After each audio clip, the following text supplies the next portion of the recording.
Avertissement. Cette émission a pour but de porter l'auditoire à réflexion. C'est pourquoi la direction de la station souhaite vous rappeler que chaque affirmation mérite réflexion. Il ne faut rien prendre comme vérité simplement parce que c'est dit, car tout ceci demeure des théories ou la perception de chacun. Nous vous recommandons de garder un esprit critique et sceptique sur ce que vous entendez ici comme ailleurs. Bonne écoute, bonne réflexion. Bienvenue dans la zone.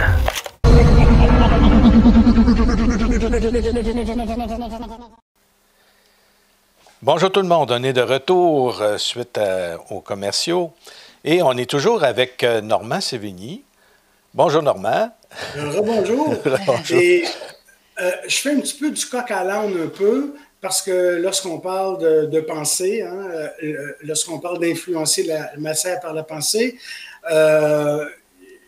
il faut savoir que la pensée aussi au niveau du subconscient, au niveau de l'hypnose. Et ça a été mon point d'entrée vraiment. C'est l'hypnose qui m'a amené à poursuivre cette recherche-là.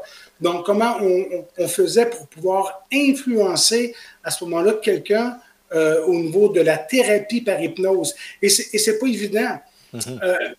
Quand j'ai commencé, déjà là, je parlais à des gens autour de moi que je commençais à étudier l'hypnose, puis les gens, c'était dou. Ils comprenaient vraiment pas, c'était un monde. On part de là. Ah oui. Et il fallait être capable de pouvoir dire oui, on peut réussir à pouvoir aider les gens par hypnose. Aujourd'hui, avec Mesmer qui fait des grands spectacles, hein, quand même des choses qui sont très intéressantes avec l'hypnose. Mesmer qui a permis de faire connaître pas mal d'hypnose, qui fait en sorte que des gens qui se sont peut-être dit que s'ils réussissent à faire certaines choses, il faut dire en passant qu'il y a des choses qui sont truquées aussi, mais je pourrais rentrer là-dedans juste 5 minutes, d'accord? Mm-hmm. Et il y a des gens qui disaient, s'ils sont capables de faire telle chose par hypnose, peut-être que je pourrais peut-être arrêter de fumer, peut-être que je pourrais peut-être réussir telle chose. Donc, les gens se sont rapprochés un tout petit peu de l'hypnose en ce sens-là. Mais ce qui était important, en fait, c'était comme une association comme l'ANN avec la présidente, donc Marie-Céline L'Espérance, qui a fait en sorte qu'elle a reconnu cette approche-là. Parce que personne ne voulait, là on parle d'hypnose, et puis tu parles de thérapie. Donc ça a pris une association sérieuse qui a décidé de dire, je vous donne votre chance, donc on va reconnaître ce que vous allez faire comme thérapie. Et de la thérapie, j'en ai fait pendant des années, je sais que les réussites sont là lorsqu'on va communiquer avec le subconscient de la personne. Je peux vous donner comme exemple une de mes premières réussites que j'ai vraiment adoré à l'époque. Et c'était une jeune femme qui souffrait de psoriasis. Oui. Et lorsqu'elle est venue me rencontrer à mon bureau, elle avait une robe attachée jusqu'au poignet, au cou. Et on a commencé à travailler ensemble et je lui faisais faire de la visualisation, donc sous hypnose. Et elle devait reprendre le tout parce que je lui remettais un enregistrement. Et dans cette expérience-là, elle devait prendre son psoriasis et elle devait l'effacer. Donc, elle effaçait avec une gomme, même sur un bout de papier. Donc, elle le dessinait et elle l'effaçait. Il y a une communication qui se faisait parce qu'elle portait son attention dans un état de détente. Donc, la concentration, elle était meilleure. Et au fur et à mesure qu'elle faisait l'expérience, après, je pense, 5-6 rencontres, elle rentre à mon bureau, vient me voir, et elle me dit en pleurant, elle avait une robe à petites bretelles. Elle me dit en pleurant, M. Sévigny, ça fait 19 ans que je n'ai pas porté une robe à bretelles. Hey. Et la distance que j'étais d'elle, là, le psoriasis sur ses bras, là, je ne pouvais pas le percevoir. Si je m'étais collé près, j'aurais pu voir qu'il y avait encore quelques petites traces. Mais de cette distance-là, à peine 4 pieds, 3 pieds, 4 pieds, je ne pouvais pas voir évidemment que cette personne-là avait eu du psoriasis. Donc, c'est bel et bien son conditionnement qu'elle a fait par rapport aux suggestions que je lui avais suggérées au niveau de la pensée. De cette suggestion-là, qu'elle était capable par écrit, donc avec une gomme à effacer, de pouvoir dessiner et d'effacer. Donc, c'est ce qu'on appelle travailler aux côtés. Ça fait partie de mon protocole que je propose, donc c'est de travailler aux côtés et qui a donné des résultats escomptés. Et lorsque ma cliente allait quitter le bureau, moi, je sautais dans mon bureau. Yes, yes, yes, yes. J'étais tellement, tellement content. J'étais dans mes débuts. Puis je me disais, oui, c'est vrai, ça fonctionne. Ça, c'est de la communication également au niveau de la cellule, parce que le psoriasis, donc c'était vraiment une communication qui était faite là à la base, et une communication également avec son subconscient. C'était combien de temps pour que son psoriasis disparaisse à ce niveau? C'était l'équivalent à peu près de 6 rencontres. Et des fois, j'avais des rencontres qui se faisaient aux 2 semaines et des rencontres à la semaine. Là, comme ça date de plusieurs années, je ne me rappelle pas exactement le temps, mais c'était relativement court. C'était pour quelqu'un déjà qui souffrait de psoriasis depuis le nombre d'années.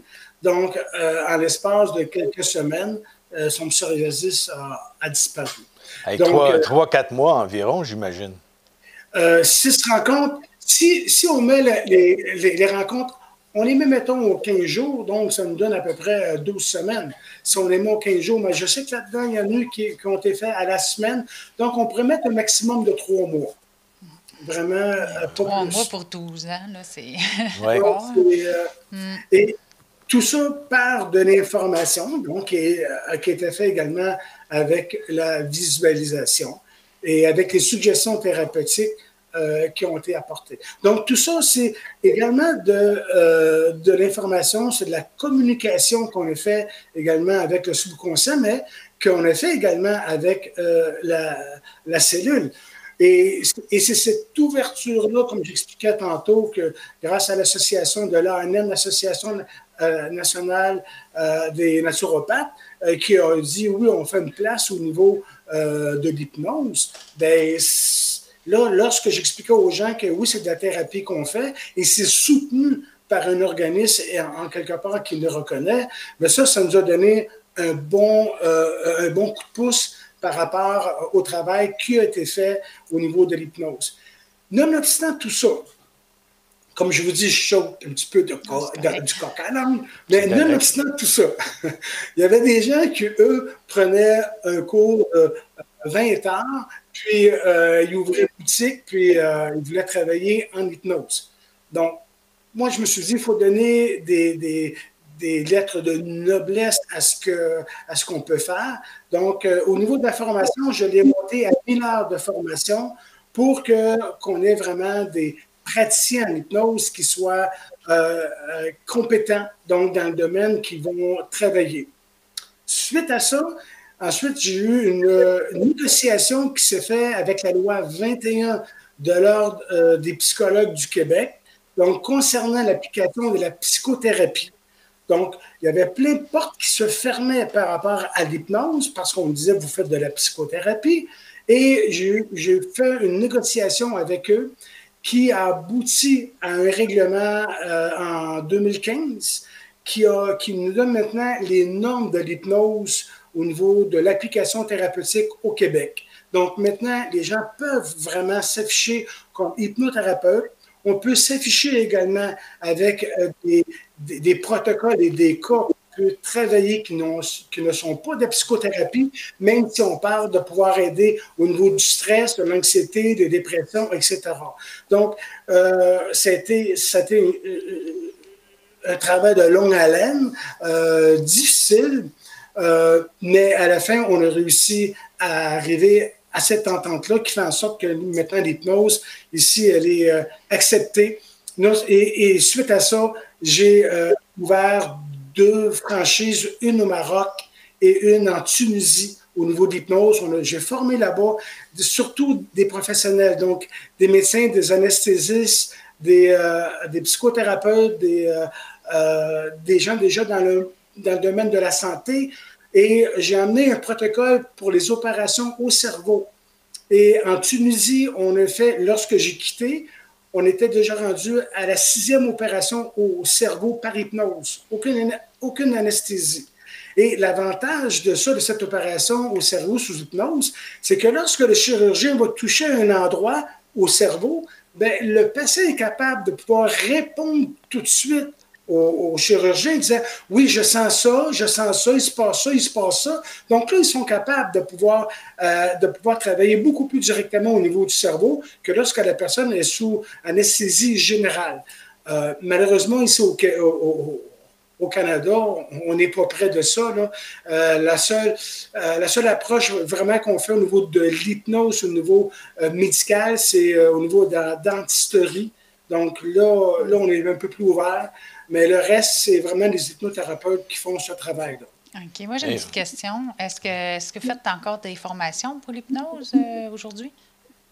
Si je donne encore? Oui, encore des formations. Non, aujourd'hui, ce que je donne, c'est de la formation qui concerne spécifiquement la communication cellulaire par la pensée. Okay. Et on ne parle pas d'hypnose, mais on va parler quand même d'un état de détente, d'une petite expérience que je vous ferai vivre tantôt. Okay. Donc, tout ça, c'est de la communication. Et là, on arrive avec Emoto. Oui. Emoto, Denis, qui nous dit que même l'eau, à ce moment-là, est capable de pouvoir enregistrer nos pensées. Donc, Emoto... C'est nous autres qui, justement, par la pensée, qui influencent le résultat. Emoto, s'il mettait quelqu'un d'autre, puis qui n'était pas dans un état, mettons, zen, ça se répercutait, justement... sur l'expérience. Mais ça, c'est nous, mais sauf que c'est le message qu'on envoyait. Parce que cette expérience-là a été même reprise dans des écoles, entre autres, avec où du on riz. disait aux enfants de dire une pensée négative à une plante ou bien à un fruit ou à un organique vivant, et ensuite de dire quelque chose de négatif à un autre, et la réponse, elle est là. Je le fais même dans mon atelier. J'amène une pomme, je coupe ma pomme, et là, les étudiants, d'un côté, ils vont envoyer de l'amour à la pomme, et de l'autre côté, ils vont envoyer des messages négatifs, et à la fin de la journée, on regarde laquelle qui est plus altérée que l'autre. J'ai fait également ici des expériences semblables avec un bol de riz qui date maintenant de plus de... Mon bol de riz va avoir au moins 3 ans et demi certains. Wow. Je ne le mangerai pas, c'est sûr. mais il n'est pas pourri. Je l'ai également avec une tranche de pain qui, elle est toujours blanche aussi par le près de 4 ans. Donc, je la garde toujours au laboratoire. Donc, Emoto est venu nous démontrer que par la pensée, par le type de pensée, donc, ce n'est pas seulement la pensée, c'est le type de pensée qu'on va avoir, où on va avoir une résultante également sur nos cellules. Donc, ceci dit, là, est-ce qu'on est responsable de nos pensées? Oui. Puis de nos émotions aussi, automatiques.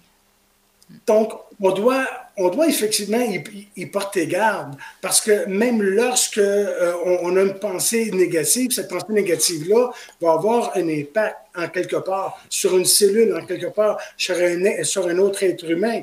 Et ce qu'on projette nous revient aussi. Donc, également, il faut faire vraiment, vraiment attention. Oui, vraiment intéressant. Ouais, donc, il y avait... On devrait avoir ça dans des écoles aussi, mais tu sais, vraiment un cours vraiment comme... Parce que, tu sais, moi, j'ai des enfants, puis les autres, ils ne vivent pas d'intimidation, mais à l'école, ils en vivent. Fait que si les gens pourraient savoir à quel point que la pensée crée comme ça, ils feraient peut-être attention un peu plus. Il devrait avoir un cours vraiment là, spécifique, là, mais il y a plein de cours, là, mais ça, là, ça serait vraiment là, super intéressant qu'il y ait ça là, dans les écoles. Surtout les écoles de secondaire. Là. Déjà là, avec cette petite expérience-là qu'ils peuvent faire dans les écoles, ça permet aux élèves de comprendre lorsqu'ils ont une pensée négative par rapport à un ami, mais l'intervenant peut dire, écoute, là, ce que tu es en train de penser, tu fais exactement la même chose que tu as fait à la pomme ou que tu as fait à la plante, etc. Donc, les enfants vont prendre conscience de cet état de pensée-là et eux vont être capables également d'influencer les adultes. Comme il y a plusieurs années, dire hey, on ne jette pas ça, là, des papiers par terre. Là, là c'est les enfants qui reprennent les adultes. Plus maintenant, mais il y a eu un temps, lorsque les enfants ont pris ce message-là, ont commencé à influencer les adultes. Donc, faire des expériences-là à la petite école, ces enfants-là seraient capables effectivement de dire aux adultes, il faut faire attention à vos pensées, il faut faire attention à vos mots. Ce que vous dites, ça a vraiment une répercussion. Mais ça Et tout ça devrait dans être la établi dans les cours, là, tu sais, là, vraiment là, établi, là, parce que moi, je Oui, sais, oui, mes oui, enfants, ils n'ont pas vécu ça pantoute, là. C'est maman qui a dit que oui, ça existait, là. c'est ça. Mais sauf que si j'aurais pas été là, ils ne savaient pas, là, tu sais. Fait que c'est pas tous les gens qui sont ouverts à ça non plus puis qui sont informés de ça. Fait que si vraiment ça serait dans un cours officiel, là, ça serait vraiment Il y a le fun. plein de bons thérapeutes, plein de bons hypnothérapeutes ou des gens qui travaillent en PNL qui seraient, selon moi, là, ravis de pouvoir entrer dans les écoles et de pouvoir parler aux enfants, faire des expériences avec eux. Il n'en tient qu'aux professeurs à pouvoir faire entrer Oui, quelqu'un mais ils comme ne ça. peuvent pas là. faire tout ce qu'ils veulent, malheureusement. Ah oui? Non, non. Ils peuvent faire, Ben, mais tu sais, à un moment donné, même, ils ont des cours là, de. Comment ça s'appelle donc? Je me rappelle plus. Mais en tout cas, c'est un cours là, qu'il y a toutes sortes d'affaires. Ils apprennent la religion, ils apprennent toutes des croyances et tout ça. Mais même là, même ma fille a demandé à son professeur si moi, je pouvais venir faire une petite conférence, une petite quelque chose pour. Tu sais, non. Tu sais, c'est comme. Ils ont vraiment un cadre comme ça, là, puis il faut qu'ils rentrent là-dedans. Là. Fait que- oui, mais ça dépend des professeurs parce que Il y en a qui se font j'en mettre connais dehors. une, tu Ouais. connais. Ben oui, oui, je bon. sais. Elle a fait des choses comme ça. Là. Elle a, au niveau de la récupération, par exemple. Mais il faut que le professeur soit déjà Oui, oui. appelé à ça. Tu sais, C'est si ça. tu arrives avec un professeur qui est barré. Donc, si on a des professeurs qui sont à l'écoute, vous pouvez Ouais, faire c'est des ça. choses, vous autres aussi. Ouais, Là. ouais, parce que c'est ça, il faut motiver les gens à faire un changement à un moment donné. Tu sais, je pense que c'est important. Là. Ça peut être également, comme je disais tantôt, la visite d'un thérapeute qui peut être là une seule fois. Mais ouais. Une fois que le professeur comprend toute la mécanique, c'est lui qui va reprendre ça. Exactement, les années après avec années, les c'est ça. élèves. Parce que cette communication-là, c'est une communication qui va aller s'intégrer au niveau des cellules, au niveau du subconscient, mais le subconscient, là, et la cellule est capable de répondre à ça. Je vais vous donner un exemple avec Milton Erickson, qui est un psychiatre qui a travaillé beaucoup à la connaissance de la PNL avec ses élèves Bendler, en fait, qui était son élève. Et Milton Erickson, il y avait une jeune fille qui ne voulait pas retourner à l'école parce qu'elle disait qu'elle avait les pieds trop petits et que les élèves riaient d'elle. Fait qu'elle dit à sa mère, je ne retourne plus à l'école, je ne veux pas retourner à l'école. Donc, elle appelle Milton Erickson, qui est psychiatre, et il lui explique la problématique. Et lui, il lui dit, écoutez, je vais aller vous voir et je veux que votre fille soit là. Elle dit, elle va être là, elle ne veut pas aller à l'école. Il dit, elle va être présente. Il dit, je vais aller vous voir, puis vous allez lui dire que c'est vous qui avez une certaine difficulté, puis je vais aller vous ausculter. Parce qu'il est médecin. Fait on met ça en place. Milton Erickson arrive chez la dame. La dame, je dis, oh, je ne fais pas vraiment. Puis, donc, il la fait asseoir et prend son stéthoscope et tout. Puis là, il demande à la jeune fille, il dit, tu peux aller chercher un verre d'eau, s'il te plaît, puis revenir ici aux côtés de ta mère. Elle va chercher le verre d'eau, elle vient s'installer aux côtés de sa mère, puis lui, ausculte sa mère, et à un moment donné, en passant à côté de la jeune fille, il lui pile sur un pied, mais d'aplomb. La petite fille, au. Il dit, ouais, mais si tes pieds n'étaient pas aussi longs, je t'aurais jamais pilé dessus. Le lendemain, elle retourne à l'école. Aïe. Donc, le message a passé, directement comme ça. Elle a compris ce message-là. Son subconscient a dit, non, c'est pas vrai, tu peux pas avoir des petits pieds. Regarde l'expérience que tu viens de vivre. Donc, cette part-là qu'elle croyait qu'elle avait des petits pieds, s'est estompée. Ça, c'est ce qu'on appelle une thérapie de choc. Mais en PNL, d'autres expériences que moi j'ai faites avec mes clientes, lorsqu'on était peut-être à 2-3 rencontres et que les gens me disaient, ben, Normand, il me reste combien de rencontres encore à faire? Combien de temps tu penses que ça pourrait prendre? Je lui disais, écoutez, on va faire quelque chose. Vous allez vous adosser le dos au mur en face de la porte de sortie. Puis, lorsque je vais vous le dire, vous allez avancer tranquillement vers la porte de sortie. Puis, j'ai dit, vous allez le ressentir à l'intérieur de vous où vous êtes rendu dans la thérapie, puis vous allez cesser de marcher. Fait que les gens s'appuyaient le dos au mur, avançant tranquillement, puis à un moment donné, je suis rendu là. Bien ça, regardez en arrière de vous, c'est le chemin qu'on a fait ensemble jusqu'à maintenant. Et ce qui vous reste à parcourir, c'est d'ici à la porte. C'est fort. Ah, c'est bon, ça. Immanquable. Je vais faire ça avec mes enfants. Pardon? Je dis, je vais faire ça avec mes enfants pour l'école. Si on pouvait se rendre à la moitié du bureau, mettons en 3 rencontres, mais c'était quasiment indéniable que 3 rencontres après, la thérapie était terminée.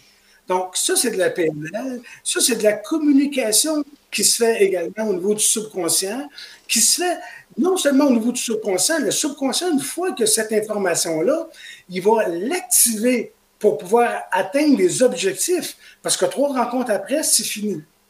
Donc, c'est de toute beauté, là. Ben oui. Lorsqu'on parle au niveau de la PNL ou on parle de l'hypnose, au niveau des suggestions qui sont amenées. Ces suggestions-là, ben, effectivement, on peut pas dire n'importe quoi parce que le mot est important. La réceptivité, elle est également importante. Et si on veut que la cellule puisse vibrer d'une façon cohérente, ben, ça prend évidemment les bonnes paroles. Si on dit n'importe quoi tout croche, ben, des fois, on peut se demander pour quelle raison que des gens qui filent n'importe quoi tout croche aussi. Donc, on peut se demander qu'est-ce qu'ils ont eu comme message, qu'est-ce qu'ils ont ressenti comme message, est-ce qu'il y a eu des confusions dans les messages. Et Dieu sait, avec ce qu'on a passé avec la pandémie pendant un certain temps, il y a eu plein de messages qui ont été de part et d'autre, contradictoires et tout. Il ne faut pas s'imaginer pour quelle raison qu'il y a des gens qui ont été déstabilisés. C'est ce qu'on appelle des dissonances cognitives. Donc, en hypnose, on passe les bons messages. Dans la communication cellulaire par la pensée, on passe également les bons messages. Je ne sais pas si ça vous dit de vivre une petite expérience. Peut-être après la pause. Oui, après la pause, on a 2 minutes à peu près, là, justement. Oui. Ça serait bon de revenir là-dessus. Ça serait un bon début. Oui, pour partir le nouveau bloc. Oui. Parce qu'on est avec 4 blocs dans l'émission. Okay. C'est beau, sans problème. Oui. Cette énergie-là, ce qu'on parle au niveau de la pensée, qu'on dit que c'est de l'énergie. Hein? Donc, on peut se demander, le corps, lui, c'est quoi? Si on prend le corps humain, hein, le corps humain, il est fait de quoi? Il est fait de tissus, puis il est fait d'organes. Les tissus et les organes sont faits de cellules, puis ils sont faits également de molécules. Puis les molécules puis les cellules, ils sont faits d'atomes. Puis les atomes sont faits de particules subatomiques. Puis des particules subatomiques, c'est de l'énergie. Donc, la matière, effectivement, c'est de l'énergie. Puis quand on travaille pour pouvoir passer cette information-là à la cellule, quand que le poussin est en train d'appeler sa mère le robot, donc, ce robot-là qui est fait en cuivre, etc., lors de la pause, j'irai le chercher, puis je pourrais vous le montrer. Donc, il est fait en cuivre et tout. Bien, ce poussin-là, lorsqu'il vient l'influencer, il vient influencer la cellule, il vient influencer l'énergie. Donc, c'est l'énergie du poussin qui vient influencer l'énergie du robot. Il ne vient pas nécessairement influencer la matière comme telle, parce que la matière, comme on l'explique, en fait, n'existe pas. Elle existe selon la vibration, mais tout est énergie. Donc, c'est une communication d'une énergie à une autre énergie. Ah, wow! Fait qu'on va voir ça, ce robot-là. C'est de quoi il a l'air? Un robot. Oui, bien, aussitôt qu'on arrive à la pause... C'est ça, on y est, là, justement. Fait qu'on revient avec... les gens ne pourront pas le voir à la radio, bien sûr, mais comme on disait tantôt, une semaine ou 2 après, vous pouvez retrouver sur conscienceplus.com les émissions qu'on a fait ensemble pour Zone Insolite aussi en même temps. Fait que vous allez pouvoir voir des vidéos de ça. Alors, à tantôt. CJMD 96.9. Branché sur Lévis.